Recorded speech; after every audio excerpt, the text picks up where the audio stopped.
الحمدللہ نحمده ونستعینه ونستغفره ونؤمن به ونتوکل علیہ ونعوذ باللہ من شرور انفسنا ومن سیئات اعمالنا من یهده اللہ فلا مضل له ومن یضلل فلا ہادی له ونشهد ان لا الہ الا اللہ وحدہ لا شریک له ونشهد ان سیدنا محمدا عبدہ ورسولہ ارسلہ بالہدی ودین الحق لیظہرہ علی الدین کلہ وکفی باللہ شہیدا فصلی اللہ علیہ وسلم تسلیما کثیرا کثیرا اما بعد فاعوذ باللہ من الشیطان الرجیم بسم اللہ الرحمن الرحیم یا ایھا الذین آمنوا قوا انفسکم واہلیکم نارا وقودھا الناس والحجارہ علیہا ملائکۃ غلاظ شداد لا یعصون اللہ ما امرہم ویفعلون ما یؤمرون۔ محترم پرنسپل صاحب، فیکلٹی ممبرز اور عزیز طالبات، جیسا کہ آپ کو بتایا گیا ہے کہ آج میری گفتگو کا موضوع ہے مسلمان خواتین کی عظمت اور ان کے فرائض۔ یہ موضوع بڑا اہم ہے، اس لیے کہ خواتین کی ذمہ داریوں کے بارے میں بہت سے کنفیوژنز ہمارے ہاں پائے جاتے ہیں۔ سب سے پہلے یہ بات سمجھنا ضروری ہے کہ مرد اور عورت کیا آئیڈینٹیکل وجود ہیں یا ڈفرینٹ وجود ہیں۔ ہم میں سے سائنس کی طالبات بھی ہیں جو اس کو زیادہ اچھی طرح سمجھتی ہیں کہ جتنے بھی لیونگ بینگز ہوتے ہیں وہ ان کا وجود سیل سے بنتا ہے، اور سیل کی ایک سیل وال ہوتی ہے، اس کے اندر پروٹوپلازم ہوتا ہے، اور اس کے اندر پھر ایک نیوکلیس ہوتا ہے، اور نیوکلیس میں کروموسومز ہوتے ہیں جن کو اگر سادہ لفظوں میں میں کہوں تو وہ سافٹ ویئر ہیں کسی بھی سیل کا۔ سیل فنکشن جو ہے وہ کروموسومز کے اندر اللہ تعالیٰ نے رکھا ہوا ہوتا ہے، اور کروموسومز کے اعتبار سے مرد اور عورت دو آئیڈینٹیکل وجود نہیں ہیں۔ ہمارا ہر سیل مرد اور عورت میں مختلف ہے۔ عورت کے تمام سیلز میں تمام کے تمام کروموسومز ایکس ہوتے ہیں 23 جوڑوں کی شکل میں، جبکہ مرد کے ہر سیل میں ایک جوڑا ایکس وائی ہوتا ہے۔ اس کا مطلب یہ ہے کہ 1/46 کا فرق ہے مرد اور عورت کے درمیان ایک سیل کی سطح پر، اور سیلز ہمارے جسم میں کتنے ہیں؟ اپ ٹو 50 ٹریلینز ہیں۔ اگر آپ اپنا موبائل کھول کے کیلکولیٹ کرنا چاہیں تو شاید ہمارا موبائل یا کیلکولیٹر جواب دے جائے گا، اتنی بڑی فگر آئے گی مرد اور عورت کے فرق کی۔ اگر ہم اس فرق کو نہیں سمجھتے تو ہم کنفیوز رہتے ہیں۔ اگر ہم اس فرق کو سمجھ جاتے ہیں کہ اللہ تعالیٰ نے یہ دو مختلف وجود پیدا کیے ہیں اور ان دونوں کو اللہ تعالیٰ نے مختلف اسائنمنٹس دی ہیں۔ سورج کو اللہ تعالیٰ نے ایک خاص کام اسائن کیا ہے، اس کو ایک خاص وقت دیا ہے کہ اس پہ وہ طلوع ہوتا ہے، اور دن بھر وہ چمکتا ہے اور شام کو وہ غروب ہو جاتا ہے۔ چاند کو بھی اللہ تعالیٰ نے ایک رول اسائن کیا ہے کہ وہ رات کو اپیئر ہوتا ہے اور دن کو وہ ہو بھی صحیح تو نظر نہیں آتا۔ پھر چاند کا ایک خاص رول ہے کہ وہ ہمارے لیے کیلنڈر کا کام کرتا ہے، ہر مہینے ایک نیا چاند آتا ہے، اور پھر پہلے ایک کریسنٹ ہوتا ہے، پھر وہ فل مون بنتا ہے، پھر وہ ریڈیوس ہو کر کریسنٹ بن جاتا ہے، اور پھر نئے سرے سے وہ طلوع ہوتا ہے نئے مہینے میں۔ سورج یہ کام نہیں کرتا، سورج ایک ہی اپنی حیثیت ہے اس کی، اسی میں وہ چمکتا رہتا ہے، اور زمین دو طرح سے اس کے گرد گھومتی رہتی ہے، ایک اپنے محور کے گرد گھومتی ہے اور دن اور رات بنتے ہیں ہمارے، اور ایک پورا چکر لگاتی ہے سورج کے گرد، اور اس سے ہمارے سال وجود میں آتے ہیں۔ یعنی یہ وہ چیز ہے کہ جو ہمارا بنیادی علم ہے، نہ صرف سائنس کے طالب علم کو بلکہ ایک عام جو ہیومینٹیز کا طالب علم ہے جس نے جغرافیہ ہائی اسکول لیول تک بھی پڑھا ہے، یہ اس کے بھی علم میں ہے کہ یہ چیز جو ہے وہ ہوتی رہتی ہے۔ سورج جو ہے وہ چاند کا رول ادا نہیں کر سکتا، اور چاند سورج کا رول ادا نہیں کر سکتا، کیونکہ یہ دو ڈفرینٹ وجود ہیں۔ اگر ہم یہی بات سمجھ لیں کہ مرد اور عورت بھی اللہ تعالیٰ نے دو مختلف وجود بنائے ہیں، یعنی اگر ہم سیلز کے اعتبار سے، کروموسومز کے اعتبار سے دیکھیں تو مرد اور عورت بہت سے اعتبارات سے ایک ہی جیسے دکھتے ہیں، بظاہر فرق جو ہے وہ ایک آدھ عضو کا فرق ہے اور داڑھی مونچھ کا فرق ہے، لیکن اگر ہم اس کو کروموسومز کے لحاظ سے دیکھیں گے تو اندازہ ہوگا کہ یہ دو بالکل مختلف وجود ہیں۔ ان دونوں کے وہ حصے کے جو ایک جیسے دکھتے ہیں، مثال کے طور پر مرد کے ہاتھ کی بھی ایک ہتھیلی ہے، 4 انگلیاں ہیں، ایک انگوٹھا ہے، عورت کے ہاتھ کی بھی ایک ہتھیلی ہے، 4 انگلیاں ہیں، ایک انگوٹھا ہے، لیکن اگر ہم دیکھیں گے کہ میٹیریل کے اعتبار سے دے آر ڈفرینٹ۔ جیسے ایک ٹیبل ہے، یہ اس کے اوپر یہ ٹاپ جو ہے یہ چپ بورڈ کی ہے، اور اس کی جو ٹانگیں ہیں اور فریم ہے یہ لوہے کا ہے۔ ایسی ہی اسی شکل کی، اسی سائز کا ایک میز جو ہے وہ لکڑی کا بھی ہو سکتا ہے، اسی طرح وہ فائبر گلاس کا بھی ہو سکتا ہے، شیشے کا بھی ہو سکتا ہے۔ تو خواہ پینٹ ایک جیسا ہو، سائز ایک جیسا ہو، لیکن ہر چیز مختلف ہوگی۔ ہم نوک کریں گے، آواز مختلف آئے گی، conductivity of heat, conductivity of electricity, conductivity of sound, everything will be different. جو بچیاں F S C pre medical کر رہی ہیں انہیں تھوڑا سا اندازہ ہوگا اس بات کا، لیکن آپ انشاءاللہ جو بچیاں پرسو کر رہی ہیں میڈیسن کو، انہوں نے کل کو ایم بی بی ایس میں داخلہ لینا ہے، بی ڈی ایس میں داخلہ لینا ہے، تو وہاں جا کے آپ کو اندازہ ہوگا کہ bio chemistry is entirely different. جو مرد کی بایو کیمسٹری اور ہے، عورت کی بایو کیمسٹری اور ہے، endocrine system absolutely different from each other. تو اللہ تعالیٰ نے جو جو رول مرد کو اسائن کیا ہے، اللہ تعالیٰ نے ویسے ہی اس کو کیمسٹری دی ہے، ویسے ہی اس کو انیٹمی دی ہے، اور جو رول اللہ تعالیٰ نے عورت کو عطا کیا ہے، اللہ نے اکارڈنگلی اس کو ساخت بھی عطا کی ہے، اور ہسٹولوجی بھی عطا کی ہے، اور ساتھ ہی ساتھ بایو کیمسٹری اور ہارمونل سسٹم بھی عطا کیا ہے۔ اللہ تعالیٰ نے یہ جو رول اسائن کیا ہے، اس میں اللہ تعالیٰ نے عورت کو جو رول عطا کیا ہے وہ کیا ہے کہ وہ ماں بنتی ہے۔ یہ بڑا اہم رول ہے عورت کا۔ جو مرد الٹا بھی لٹک جائے تو وہ ماں نہیں بن سکتا، اس لیے کہ اللہ تعالیٰ نے اس کے اندر ماں بننے کی صلاحیت نہیں رکھی، اینڈ وائس ورسا۔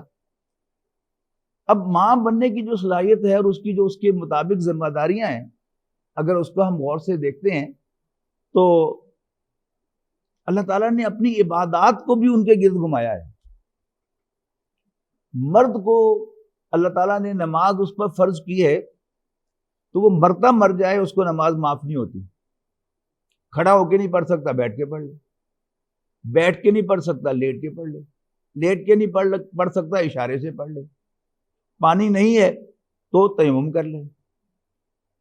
اسی طرح وہ بیمار ہو، اس کے جسم سے خون بہہ رہا ہو، پیپ بہہ رہی ہو، نماز اس کو معاف نہیں ہوتی کہ آخری دم تک انتظار کرے، خون روکنے کی کوشش کرے، نہیں تو بس پھر وضو کرے اور نماز پڑھ لے۔ لیکن آپ کو معلوم ہے کہ نہ صرف یہ کہ اللہ تعالیٰ نے خواتین کو نماز نہ پڑھنے کی رعایت دی ہے، بلکہ سرٹن کنڈیشن میں اسے نماز پڑھنے کی اجازت نہیں ہے۔ اچھا، وہ ساری کنڈیشنز آپ غور کریں کہ وہ کس کے گرد گھومتی ہیں۔ اس کا جو کردار ہے ایک بچے کو جنم دینے کا، اس کے گرد گھومتی ہے۔ یہ سارے جو سائیکلز ہوتے ہیں یہ اسی کے اعتبار سے ہیں۔ پھر بچے کی پیدائش کا معاملہ، اس کے ساتھ جو ساری ریلیٹڈ چیزیں ہیں، ان میں اللہ تعالیٰ نے نماز جو ہے اس سے اس کو دور رکھا ہے کہ تمہارا اصل کام جو ہے وہ یہ ہے، یہ پہلے نپٹا لو، اس سے فارغ ہو جاؤ، بس پھر تم نماز پڑھنا۔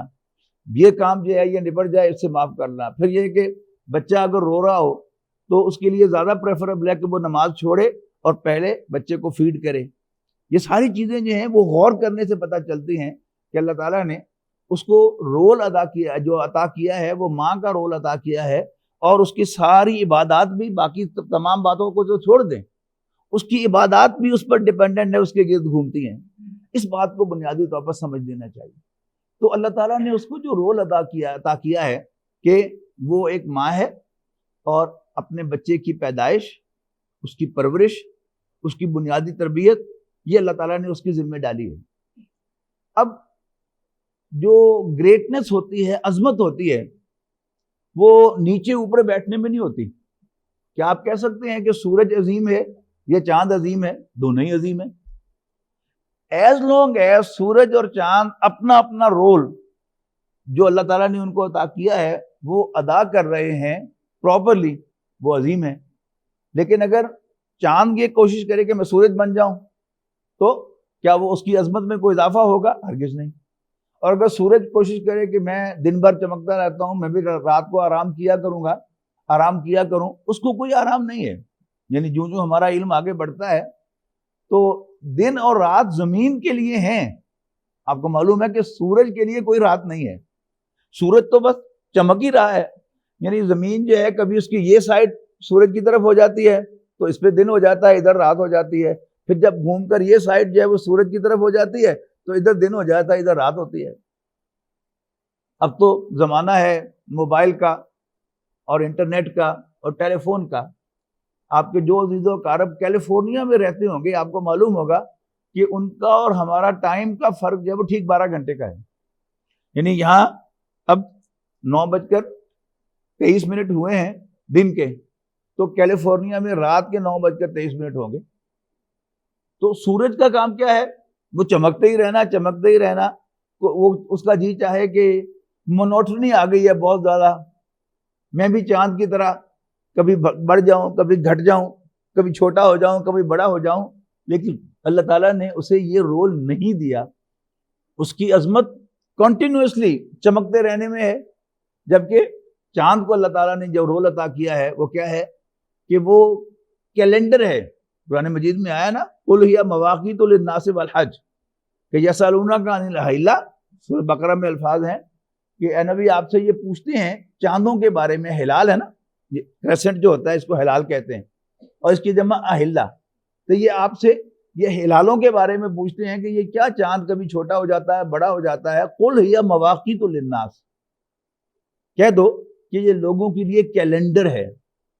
جیسے آج شعبان کی 23 تاریخ ہے اور ہم ماہ رمضان کے منتظر ہیں کہ یہ مہینہ ختم ہوگا۔ اب وہ بدر سے، فل مون سے یہ واپس گھٹتے اب یوں سمجھیے کہ یہ 1/3 کے قریب رہ گیا ہے چاند کا جو سائز ہے، اور گھٹتے اس نے پھر 0 ہونا ہے، اور پھر رمضان میں یہ نئے سرے سے رمضان کے لیے اپیئر ہوگا۔ تو یہ کیا ہے؟ یہ چاند کا رول ہے۔ ایسے ہی اللہ تعالیٰ نے جو نظام ہے گھر کا، اس میں مرد کو ایک رول اسائن کیا ہے کہ وہ مینیجر ہے گھر کا۔ جیسے کالج ہے، کالج کی ہر چیز جو ہے یہ اہم ہے۔ کالج کا ہر بچہ اس کالج کا ستارہ ہے، اور ہر فیکلٹی ممبر جو ہے اس کو ایک رول ہے۔ کسی کو فزکس پڑھانے پہ لگایا گیا ہے، کسی کو کامرس پڑھانے پہ لگایا گیا ہے، کوئی اکنامکس پڑھاتا ہے، کوئی کیمسٹری پڑھاتا ہے، کوئی انگلش پڑھاتا ہے۔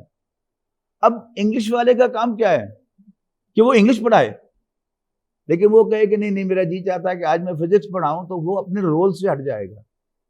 اور کامرس والا جو ہے اس کو کامرس پڑھانے کی ڈیوٹی دی گئی ہے تو وہ کامرس پڑھائے گا، وہ انگلش نہیں پڑھا سکتا، خواہ اس کو انگلش کتنی آتی ہو۔ اس کو رول جو اسائن کیا گیا وہ کیا ہے؟ اس نے کامرس پڑھانی ہے۔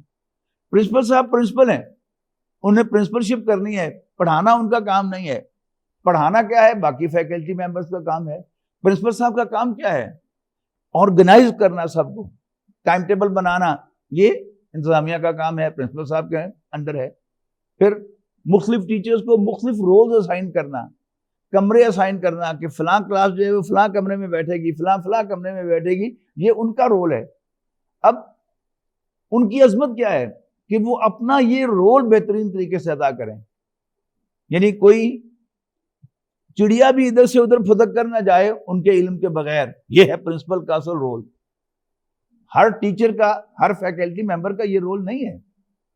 فیکلٹی ممبرز کے اپنے رول ہیں اور اسٹوڈنٹس کے اپنے رول ہیں۔ اسٹوڈنٹس کا کام کیا ہے کہ وہ دل لگا کر پڑھیں، اساتذہ کی عزت بھی کریں، اور ان سے میکسیمم اچیو کرنے کی، حاصل کرنے کی کوشش کریں، یہ ان کی ذمہ داری ہے، یہ ان کا رول ہے.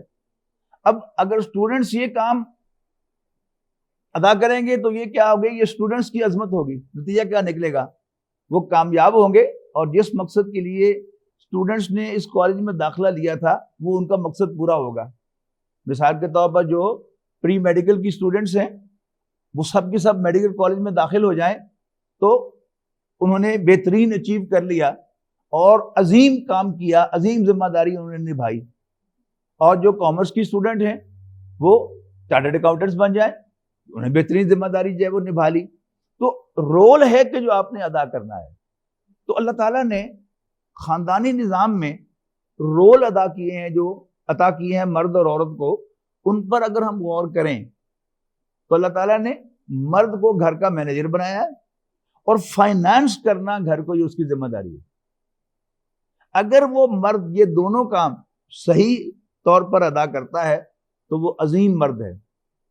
لیکن اگر کوئی مرد چودھری تو بنا ہوا ہے گھر کا لیکن وہ فائنانس نہیں کرتا، گھر کے اخراجات وہ پورے نہیں کرتا، محنت نہیں کرتا، کام نہیں کرتا، جاب نہیں کرتا، بزنس نہیں کرتا، تو خواہ وہ کتنے ہی اچھے کپڑے پہنتا ہو، کتنا ہی ہینڈسم کیوں نہ ہو، وہ عظیم نہیں ہے، وہ بڑا لو ہے. ٹھیک ہے نا؟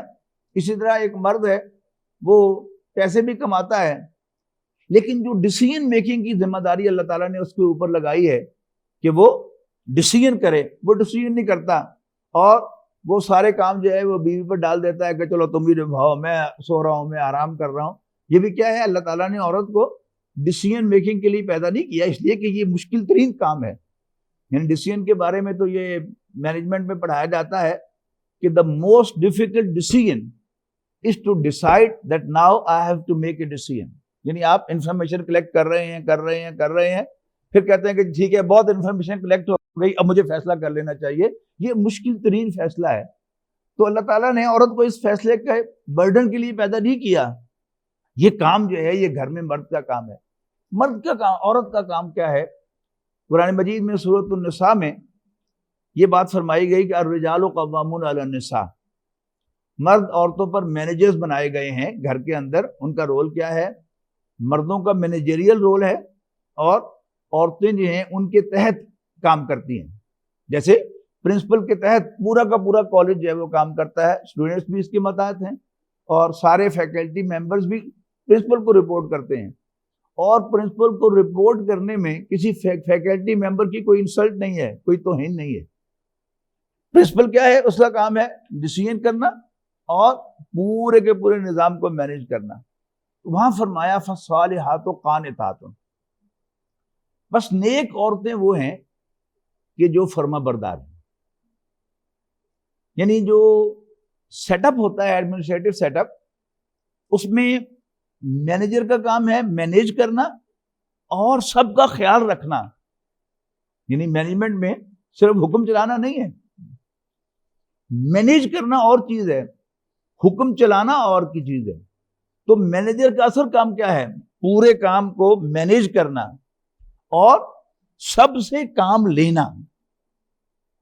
لیکن جو سب آرڈینیٹ ہے اس کا کام، وہ تو ہر ایک کا کام ہوتا ہی ہے کہ وہ اپنا کام ذمہ داری سے کرے. مثلا فزکس کے ٹیچر کا کام کیا ہے کہ وہ پوری دیانتداری سے فزکس پڑھائے، اپنا لیکچر تیار کر کے آئے، طلباء کو موقع دے کہ طالبات ہر قسم کے سوال پوچھیں، اپنے جتنے بھی ذہنی الجھنے ہیں وہ استاد سے شیئر کریں اور وہ مائنڈ نہ کریں، ڈانٹے نہ.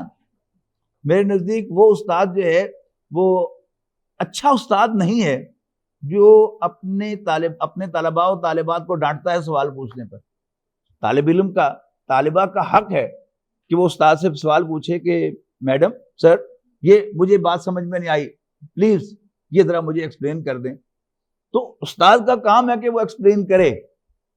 تو ڈانٹنا جو ہے یہ کوئی کمال نہیں ہوتا، مینجمنٹ ڈانٹنا نہیں ہے. ہاں ضرورت پڑے تو ڈانٹا بھی جا سکتا ہے جب محسوس ہو کہ ڈانٹنے سے یہ فائدہ ہوگا، انسٹیٹیوشن کو فائدہ ہوگا، وہ جو جس کو میں ڈانٹ رہا ہوں اس کو فائدہ ہوگا. طالب علم کو ڈانٹنے سے طالب علم جو ہے وہ صحیح ٹریک پر چڑھ جائے گا، طالبہ صحیح ٹریک پر چڑھ جائے گی. تو ڈانٹنے میں کوئی حرج نہیں ہے، ڈانٹا جا سکتا ہے، ضرور ڈانٹنا چاہیے. اور اگر محسوس ہو کہ ڈانٹنے سے کام بنتا ہے پھر بھی انسان نہ ڈانٹے، پھر وہ بھی کیا ہے، وہ بددیانتی ہے، ڈانٹنا چاہیے. لیکن مینجمنٹ کے معنی ڈانٹنے کے نہیں ہیں، بلکہ مینجمنٹ کا اصل کام کیا ہے کہ کام مینیج کرنا ہے، اچھے سے اچھے طریقے سے مینیج کرنا ہے.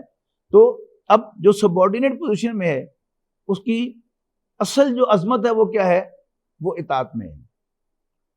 ہر ادارے میں ایویلیویشنز ہوتی ہیں کہ کانفیڈینشیل رپورٹ بنتی ہے کہ جی کسی بھی امپلائی کی جو کانفیڈینشیل رپورٹ ہوتی ہے اس کے دو حصے ہوتے ہیں، ایک اس کی کمپیٹنس کے بارے میں اور دوسرے اس کے بیہیویئر کے بارے میں. اب ایک تعلیمی ادارے کے اندر کمپیٹنس کیا ہے؟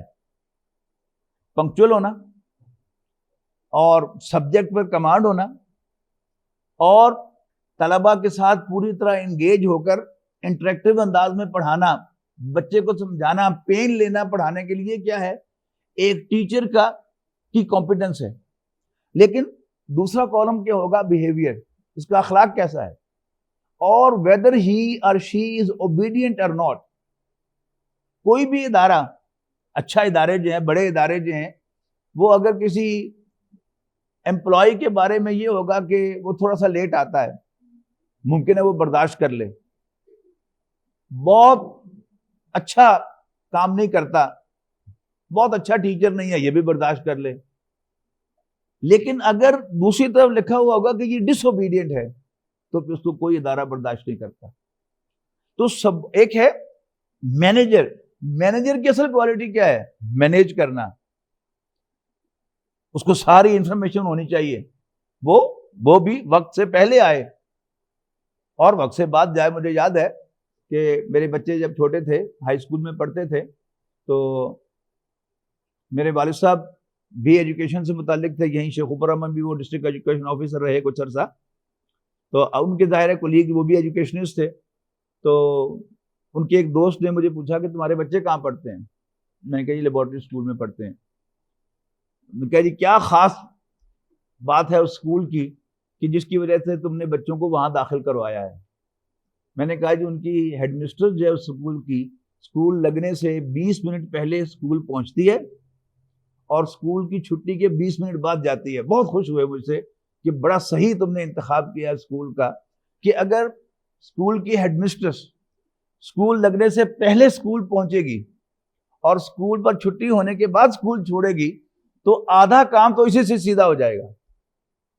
تو یعنی ہر جاب کی اپنی ایک اسائنمنٹ ہے اور اس جاب کی اپنی ریکوائرمنٹس ہیں. دوسری طرف کیا ہے، جو سبارڈینیٹ ہے اس کی سب سے بڑی کوالیفیکیشن کیا ہے کہ وہ اوبیڈینٹ ہے کہ نہیں. یعنی اگر کوئی فیکلٹی ممبر پرنسپل کا حکم نہیں مانتی، ٹیچر بہت اچھی ہے، اور یہ پرابلم عام طور پر ہوتی ہے کہ جو کمپیٹنٹ ہوتا ہے اس کو ایک مان ہوتا ہے کہ جی میں سب سے اچھا پڑھاتی ہوں اور پورے شیخو پر میں میرے جیسا فزکس کا ٹیچر کوئی نہیں. اس کو ایک مان ہوگا تو اس میں ایک بیماری جو ہے وہ شیطان پیدا کرے گا. وہ کیا ہے کہ وہ آکڑ باز بن جائے اور وہ پرنسپل کی بات نہ مانے یا ہیڈ آف دی ڈپارٹمنٹ کی بات نہ مانے. یہ کیا ہے، یہ ایک نیگیٹو فیچر ہے. اب ادارے کے اعتبار سے ذرا کم کمپیٹنٹ ٹیچر جو ہے وہ ادارہ پسند کرے گا کہ چلو بے شک سب سے بہترین فزکس کی ٹیچر نہ ہو، ذرا تھوڑی سی کم ہو جائے لیکن ڈسپلنڈ ہو. Discipline is the main thing. تو یہاں فرمایا گیا کہ فالصالحات ہو، بس نیک عورتیں کون سی ہیں، قانتات، اپنے شوہروں کی فرما بردار. اور دوسرا فرمایا حافظات للغیب، اور وہ شوہروں کی عدم موجودگی میں حفاظت کرنے والیاں ہیں کس چیز کی، ان کی امانت کی. کیا امانت ہے ان کے پاس؟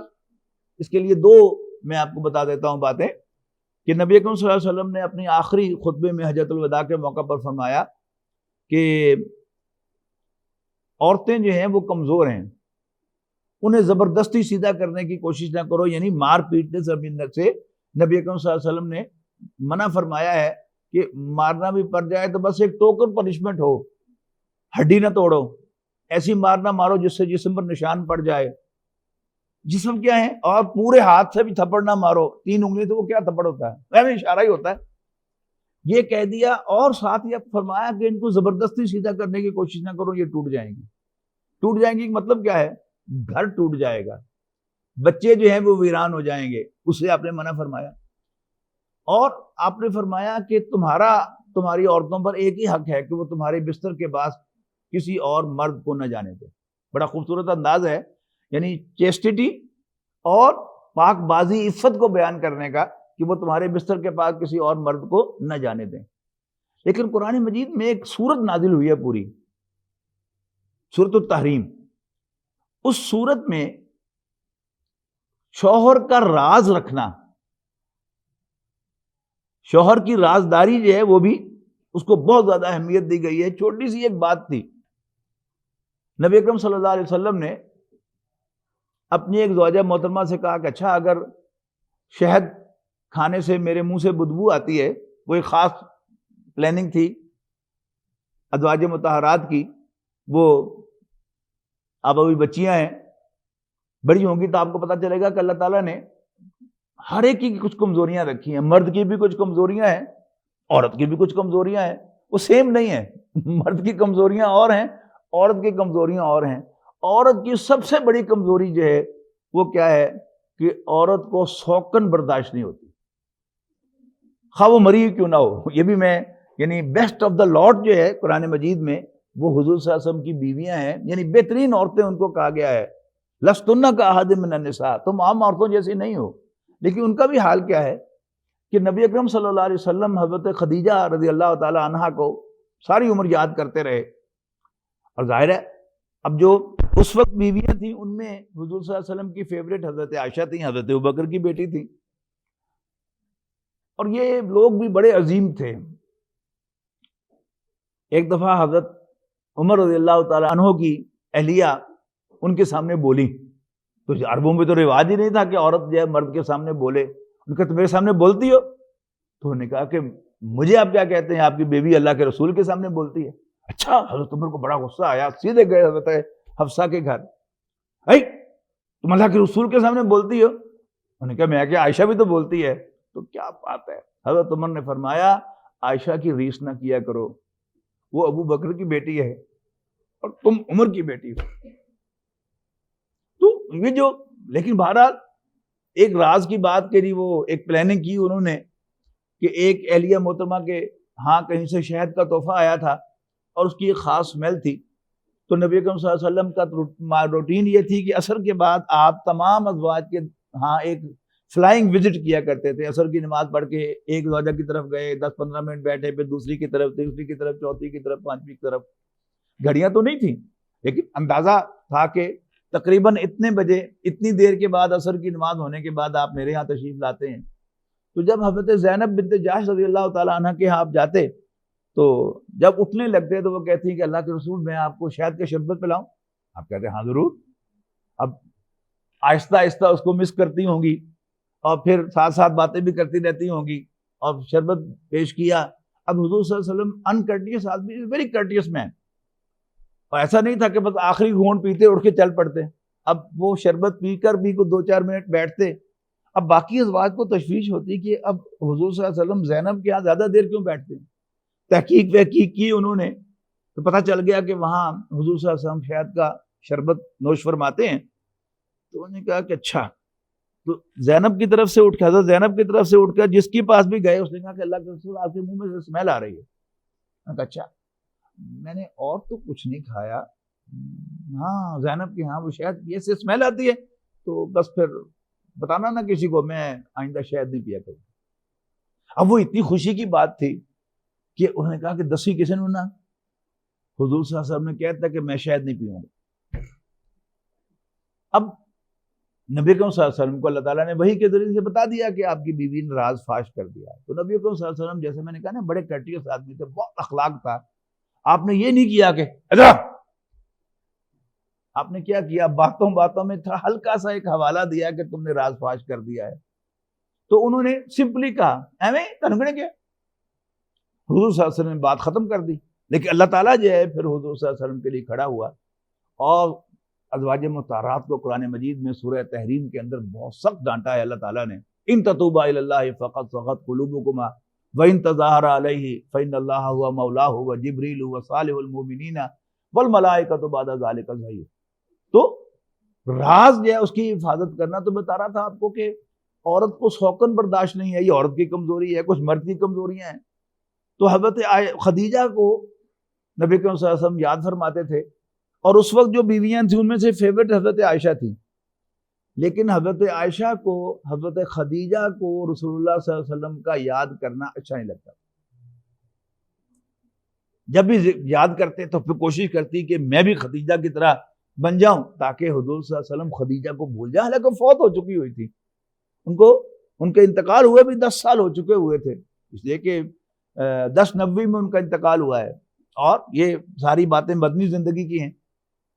تو ایک دفعہ پھر نبی کریم صلی اللہ علیہ وسلم نے حضرت خدیجہ کو یاد کیا تو حضرت عائشہ نے کہا کہ اللہ کے رسول مجھ میں کیا کمی ہے, کبھی تک آپ کو وہ چھوٹے قد والی, یعنی ان کو برے نام سے پکارا, ابھی تک آپ کو چھوٹے قد والی یاد آتی ہے.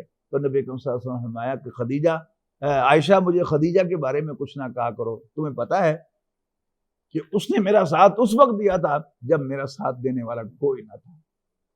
تو نبی اکرم صلی اللہ علیہ وسلم کی احسان مندی کہ خدیجہ کے بارے میں مجھے کچھ نہ کہا کرو. تو یہ کیا ہے, اللہ تعالیٰ نے کچھ کمزوریاں رکھی ہیں, تو اسی میں اللہ تعالیٰ نے جو ذمہ داریاں بیان کی ہے وہ کیا ہے, فصالحات و قانتات, کہ عورت کی عظمت کیا ہے کہ وہ اپنے شوہر کی فرما بردار ہو. ڈسپلن ہمیشہ فرما برداری سے چلتا ہے. کوئی دو افراد ان کی تھنکنگ ایک جیسی نہیں ہوتی, کوئی دو افراد ان کی پسند اور ناپسند ایک جیسی نہیں ہوتی. آپ ذرا اپنے انگوٹھوں کو دیکھیں, ان کے اوپر جو یہ فنگر پرنٹ ہے انگوٹھے کا, یہ دائیں ہاتھ کا بائیں ہاتھ سے نہیں ملتا, اور کوئی دو افراد کا فنگر پرنٹ ایک جیسا نہیں ہے. اللہ تعالیٰ کی شان ہے. تو اللہ تعالیٰ نے ایسے مزاج بھی ایک جیسے نہیں بنائے. تو دو افراد ان کی سوچ, ان کی پسند ناپسند ایک جیسی نہیں ہو سکتی. لیکن کام کیسے چلے گا؟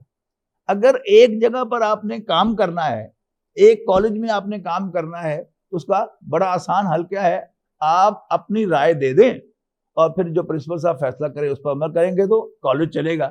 لیکن اگر ہر سٹاف ممبر, فیکلٹی ممبر جو اڑ جائے کہ نہیں میں تو ایسا ہی کروں گی, تو پھر کالج نہیں چل سکتا. اسی طرح گھر کے اندر آپ کی ایک رائے ہوگی, جب آپ گھر والیاں ہوں گی بیٹا تو آپ کی ایک رائے ہوگی, لیکن گھر اگر چلانا ہے, گھر کا ڈسپلن رکھنا ہے, تو پھر اپنے شوہر کی اطاعت کرنی ہوگی. سمپلی اس میں کوئی توہین کی بات نہیں ہے. اگر کوئی فیکلٹی ممبر پرنسپل کا کہنا مانتی ہے تو اس سے اس کی شان میں کوئی فرق نہیں آ جاتا, بلکہ عظمت اسی میں ہے کہ وہ اپنا رول پراپرلی ادا کر رہی ہے. اس میں نبی اکرم صلی اللہ علیہ وسلم نے ایک بڑا خوبصورت اضافہ فرمایا. جو ہماری بچیاں بہنیں فیکلٹی ممبرز ہیں ان کے لیے فوری طور پر ایک ریڈی نصیحت ہے میری طرف سے نبی اکرم صلی اللہ علیہ وسلم کے حوالے سے. لیکن بچیاں کل کو انشاءاللہ یہ بھی گھر والیاں ہوں گی, اگر یاد رہے تو میری اس نصیحت پر ضرور بیٹا عمل کرنا. نبی اکرم صلی اللہ علیہ وسلم نے فرمایا کہ ان دو باتوں میں ایک تیسری بات کا بڑا خوبصورت اضافہ آپ نے کیا کہ نیک عورت کی 3 نشانیاں ہیں. سب سے پہلی نشانی جو آپ نے ارشاد فرمائی وہ کیا ہے کہ جب اس کے شوہر کی اس پر نظر پڑے تو اسمائل پاس کر کے اس کو خوش کرے. اس کو سمجھ لے کہ یہ کیا چیز ہے. جیسے میں نے کہا نا کہ اللہ تعالیٰ نے یعنی ہر ایک کا ایک مزاج بنایا ہے, ہر ایک کی کوئی کمزوری بھی بنائی ہے. اب ہماری آبزرویشن کیا ہے کہ بعض خواتین بہت ہی اچھے اخلاق کی مشہور ہوتی ہیں, پورا خاندان تعریف کرتے ہیں کہ جی بڑی اچھی خاتون ہے, بڑی چیئرفل ہے, ہر ایک کے ساتھ بہت اچھی طرح مل رہی ہوگی, عزت و احترام کے ساتھ چیئرفلی مل رہی ہوگی.